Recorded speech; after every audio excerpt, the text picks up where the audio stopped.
నమస్తే అండి. సొరకాయ పెరుగు పచ్చడి.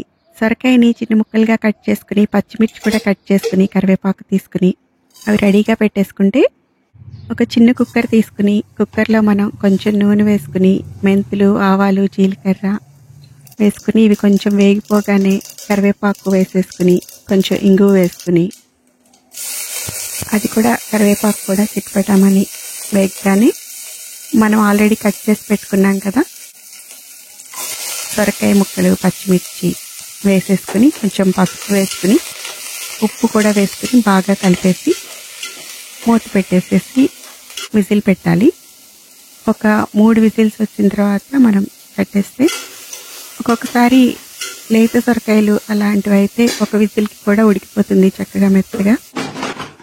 అది మన కుక్కర్ కండిషన్ బట్టి ఒక విజిలా 2 విజిల్స్ అనేది చూసుకోవచ్చు. చక్కగా విజిల్ వచ్చేసిన తర్వాత ఆపేసేసి ప్రెషర్ పోయిన తర్వాత దాన్ని పెరుగులో కలిపేసుకుంటే సొరకాయ పెరుగు పచ్చడి ఎంతో టేస్టీగా ఉంటుంది. దీనికి మనం కావాలంటే కొంచెం ఆవాల్ని మిక్సీ వేసుకుని, పచ్చి ఆవాలు కూడా నూరి పెట్టుకోవచ్చు. ఇంకా ఘాటుగా చాలా బాగుంటుంది. చలికాలం ఎక్కువ మంది పెరుగు తినకుండా ఉంటాం కదా, చల్లగా ఉందని పెరుగు మిగిలిపోతూ ఉంటుంది.